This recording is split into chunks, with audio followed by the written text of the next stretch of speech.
Hello dear students. तो आज की वीडियो में हम बात करने वाले हैं डी फार्मा फर्स्ट ईयर जो कि सब्जेक्ट है फार्माकोग्नोसी। इसके सारे प्रीवियस वीडियोस हमने अपलोड किए हैं। तो आज हम चैप्टर 5 जो कि बहुत इंपॉर्टेंट चैप्टर है, जिसके बारे में हम आज थोड़ा इंट्रोडक्शन और एक आज ड्रग के बारे में आज पढ़ेंगे। तो बता दें आपको कि अगर आप फार्माकोग्नोसी में 5th चैप्टर पढ़ लेते हैं तो 30 to 35 मार्क्स आप इसी चैप्टर से पा सकते हैं। तो इसलिए आप इस चैप्टर पे बहुत ज़्यादा फोकस करिए। तो आज हम चैप्टर 5 लेकर आए हैं, जिसमें एक दो ड्रग्स हैं जिनके बारे में हम बात करेंगे। फर्स्टली हम इस कैटेगरी के बारे में जानते हैं कि इस कैटेगरी का मीन्स क्या होता है। तो पहली कैटेगरी है लैक्जेटिव्स। तो पहले हम जानते हैं लैक्जेटिव क्या है और इसमें कौन कौन सी ड्रग्स आती हैं, किसके बारे में हमको पढ़ना है और क्या पढ़ना है। तो पहले आपको बता दें कि जितनी भी ड्रग्स आएंगी उसके बारे में आपको इंट्रोडक्शंस, उस कैटेगरी का इंट्रोडक्शंस और ड्रग के बारे में उसका सिनोनिम्स पढ़ना है, उसका बायोलॉजिकल सोर्स पढ़ना है, दैट इज बॉटनिकल नेम जिसे कहते हैं, और उसमें कौन कौन सा केमिकल कंस्टिट्यूएंट पाया जाता है और उसका थेराप्यूटिक यूज क्या है, मतलब कहाँ कहाँ पे वो अप्लाई होता है, यूज होता है, उसके बारे में हम मेनली बात करेंगे। वो कोई भी क्रूड ड्रग्स हो, चाहे एलोए है, कैस्टर ऑयल है, सेना है, कोरिएंडर है, तुलसी, नीम, स्पैगुला, जो भी है, सारी चीज़ों के बारे में हम 3 चीज़ों मोस्ट इंपॉर्टेंट है जो पढ़ने वाले हैं। तो फर्स्टली हम बात करेंगे आज लैक्जेटिव कैटेगरी के बारे में। तो हम डेफिनेशन से स्टार्ट करते हैं कि लैक्जेटिव्स जो हैं वो क्या होते हैं। तो डेफिनेशन से देखते हैं, laxatives are a group of drug that either accelerate that are accelerate और speed of the passage of stool और reduce the consistency of stool. तो ये क्या करते हैं, जो ये ऐसी ग्रुप की ड्रग है जो क्या करते हैं, एसिलरेट कर देते हैं या स्पीड अप कर देते हैं आपके स्टूल पासेज को, और स्टूल की कंसिस्टेंसी को जो है ये रिड्यूस कर देते हैं, जिससे स्टूल जो है इजीली पास हो जाता है। ये इसी कैटेगरी में जो भी ड्रग्स आएंगी वो इसी में वर्क करेंगी। इसका मेन थेराप्यूटिक यूज यही रहेगा। जैसे एग्जांपल, इसमें 4 ड्रग्स हम पढ़ने वाले हैं, एलोए मतलब एलोवेरा, कैस्टर ऑयल, स्फेगुला एंड सेना। तो पहले ड्रग्स के बारे में हम बात करते हैं। मैंने बताया कि आपको बस मेनली हम ड्रग्स के बारे में, उनका बायोलॉजिकल सोर्स, उनका chemical constituents and therapeutic use पढ़ने वाले हैं। तो पहले ड्रग्स है आपकी एलोए। एलोए की बात करें तो ये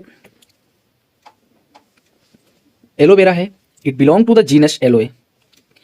it has variety of medicinal value, और इसकी बहुत सारी मेडिसिनल वैल्यूज हैं। मतलब जरूरी नहीं कि बस एज ए लैक्जेटिव वर्क करता है, इसको हम एक्रोनिम भी यूज करते हैं। तो और सारे भी यूज आपको पढ़ने हैं इसके। तो फर्स्टली हम बात करें बायोलॉजिकल सोर्स के बारे में। मैंने कहा जो बहुत ही इंपॉर्टेंट है वो है आपका इसमें बायोलॉजिकल सोर्स, बहुत ही इंपॉर्टेंट है बेटा।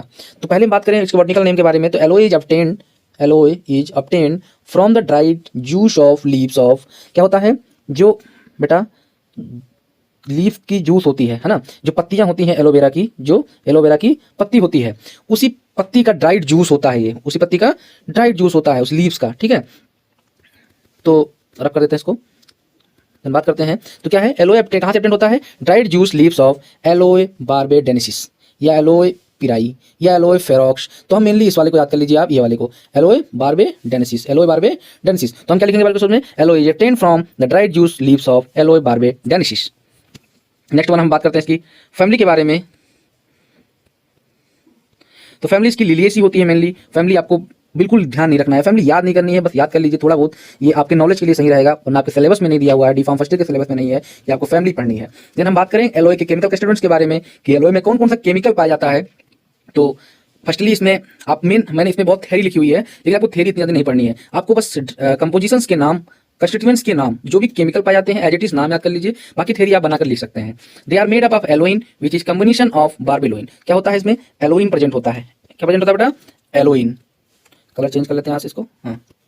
क्या प्रेजेंट होता है इसमें, एलोइन, मेन केमिकल एलोइन, ठीक। तो ऐसे आपका याद कर लीजिए पॉइंट वाइज। एलोइन हो गया, जो किसका कॉम्बिनेशन होता है, बार्बेलोइन का, और बीटा बार्बेलोइन, आइसो बार्बेलोइन, ठीक है। और इसमें ग्लाइकोसाइड भी प्रेजेंट होता है, ठीक है। ये सारे केमिकल्स आप याद कर लीजिए। Then barbaloin is crystalline in nature and bitter in taste. जो बार्बेलोइन प्रेजेंट होता है एलोए में, वही इसके बिटर टेस्ट के लिए रिस्पॉन्सिबल होता है, और क्रिस्टलाइन नेचर का होता है, क्रिस्टल नेचर का होता है, ठीक है।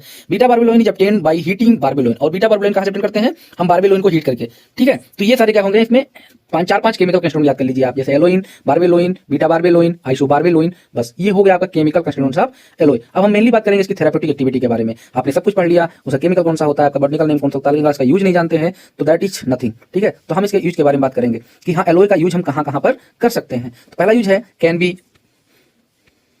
पहला यूज हम जो है वो क्या है, can be use to treat mouth ulcer and stomach ulcer. अगर आपके स्टमक में, अगर आपके स्टमक में कहीं पे सोर्स हो जाता है, मतलब अल्सर हो जाता है, तो उसके ट्रीटमेंट में हम एलोवेरा का यूज करते हैं, उसके जूस का यूज करते हैं। हम कहीं पे जल जाते हैं तो भी हम एलोवेरा का यूज करते हैं, ठीक है, क्योंकि ये मॉइस्चराइज कर देता है, ये क्या कहते हैं, कोल्ड कर देता है उस सरफेस को, तो हम बर्निंग में भी इसको यूज करते हैं। नेक्स्ट वन यूज देखें तो अगर हम इसकी can be use as to smooth out the skin irritation, कहीं पे अगर आप क्या कहते हैं इरिटेशन है स्किन में आपकी, और वहां पे हम इसको क्या कर देंगे, हम आउटर स्किन पे हम एलोवेरा का यूज करेंगे स्मूथनेस के लिए, ठीक है।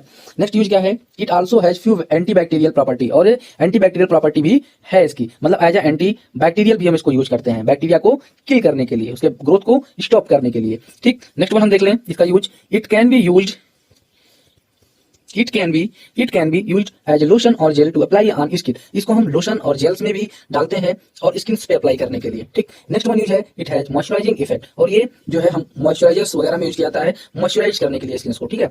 It can also use to reduce symptom of xerosis, अगर किसी को छाले मतलब खुजली जैसी प्रॉब्लम हो जाए तो उसको भी उसके सिम्टम्स को रिड्यूस करने में ये हेल्प करता है। तो एलोवेरा के बहुत सारे यूज हैं जो कि यहाँ पे नहीं लिख सकते हैं हम बहुत सारे यूज, 4-5 यूज आप याद कर लीजिए। थैंक यू स्टूडेंट्स, मिलते हैं हम नेक्स्ट वीडियो में नेक्स्ट ड्रग के साथ।